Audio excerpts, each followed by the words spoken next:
kami sudah 36 orang, setidaknya yang sudah korban. Di mana hati nurani Bapak? Hanya untuk mengatakan bahwa sampah perlu dibuang, sampah perlu direlokasi. November 2024, warga Kelurahan Abadijaya, Kecamatan Sukmajaya, Depok, Jawa Barat dikejutkan dengan asap yang muncul di area ruang tinggal mereka. Asap tersebut diyakini warga berasal dari instalasi pengolahan sampah dengan metode pembakaran atau insinerator. Asap tersebut juga dianggap sangat mengganggu aktivitas bahkan kesehatan warga. Mereka beroperasi dari jam 8. Sebelum jam 8 saya sudah merasakan ada arang yang keluar dari mesin itu, tercium baunya ke rumah saya. Ada asap basah, sampah basah juga tercium masuk ke rumah saya. Apalagi asapnya sudah masuk ke rumah itu tidak bisa dikeluarkan.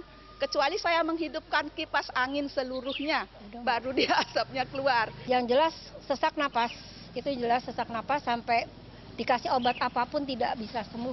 Sejak beroperasinya dikatakan uji coba, tapi luar biasa. Tengah malam saya pernah bangun tuh sampai pakai masker tidur saya, karena asap mengganggu. Baunya seperti apa, Bu? Ya tajam gitu, gimana sih bau-bau, ya gitu, baunya aneh gitu. Rasakan tanggung jawab di akhirat nanti sebagai pemimpin yang menzalimi rakyatnya. Warga pun langsung mengajukan keberatan bahkan sampai ke tingkat wali kota. Surat somasi dengan dukungan tanda tangan warga, bukti foto dan alat gugat lainnya disusun warga dan telah diserahkan kepada wali kota Depok.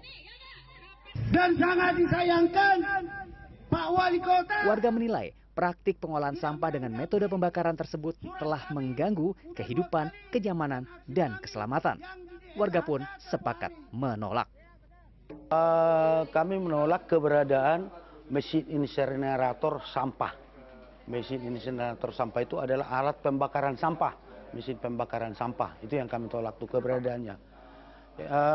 Kami menolak yang pertama itu, kita tidak tahu menahuni. Tiba-tiba warga dihebohkan di forum silaturahmi warga. Kita kan ada WA group, forum silaturahmi itu heboh. Kenapa?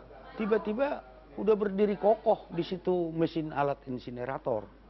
Itu berada di lembah, dataran rendah, corong asapnya itu sejajar dengan perumahan penduduk. Sehingga ketika angin bertiup, otomatis asap masuk ke rumah penduduk dong. Mengacu pada undang-undang terdapat larangan pembakaran sampah jika tidak sesuai dengan ketentuan teknik. Artinya, dari sini akan ada konsekuensi apabila masyarakat maupun individu dan badan usaha melakukan kegiatan pembakaran sampah. Namun bagaimana jika yang melakukan hal ini adalah pemerintah itu sendiri? Kita berangkat pada titik yang sama nih, masyarakat, teman-teman lingkungan maupun pemerintah itu berangkat dalam situasi yang sama. Sepakat nih, kondisinya darurat sampah, darurat TPA gitu. Apa yang dilakukan pemerintah itu sebetulnya ya melakukan hal yang sama seperti yang pemerintah kritik ketika masyarakat bakar sampah melanggar hukum, harusnya juga hal tersebut berlaku juga ke pemerintah. Menggunakan close burning pun itu juga punya resiko kesehatan maupun lingkungan yang sama besar. Menanggapi penolakan warga, pemerintah Kota Depok melalui Dinas Lingkungan Hidup menyatakan metode pembakaran sampah dengan teknologi insinerasi menjadi salah satu solusi permasalahan sampah di Kota Depok. Insinerator sebagai salah satu cara juga. Nah, ini residu, bahwa di situ memang ada residu, betul-betul residu. Kebijakan pemerintah adalah kita tidak boleh membuang sampah langsung ke TPA. Dari kajian internal dan kajian eksternal yang dilakukan sebelum kita melakukan pemasangan, bahwa insinerator yang kita gunakan ini sudah lolos dari uji, baik itu baku mutu udara ambeien, uji emisi, kualitas udara maupun kualitas air.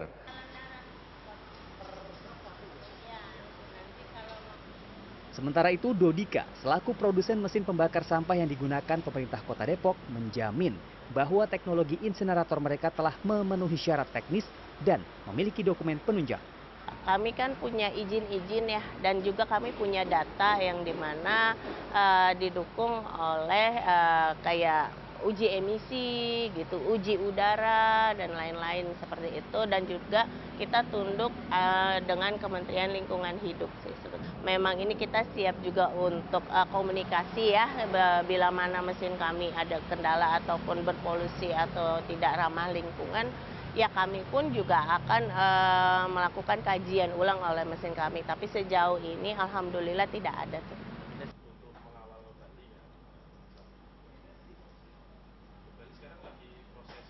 Dari sudut pandang kajian teknis, peneliti Teknik Lingkungan Universitas Indonesia, Baskoro Lokahita, menilai sejatinya untuk memenuhi syarat teknis undang-undang dalam menggunakan metode thermal dalam pengelolaan sampah ini perlu mempertimbangkan banyak hal.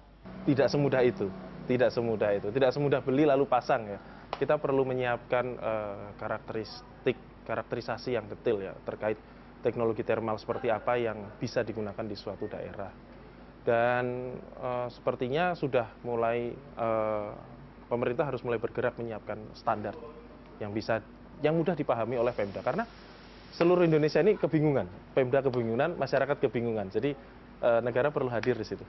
Jadi meskipun sampah dibakar secara tertutup atau close burning dan dilakukan sebagai solusi krisis pengelolaan sampah pada wilayah, kota, kabupaten, provinsi, bahkan negara, syarat teknisnya tidak boleh diabaikan. Perlu pemeriksaan mendasar agar dampaknya tidak menjadi fatal. Meski banyak negara menggunakan teknologi ini, bukan berarti Indonesia secara instan bisa serta-merta mengikutinya. Diperlukan berbagai kajian dan kesalahpahaman agar tata kelola sampah dilakukan dengan cara yang sistematis dan aman.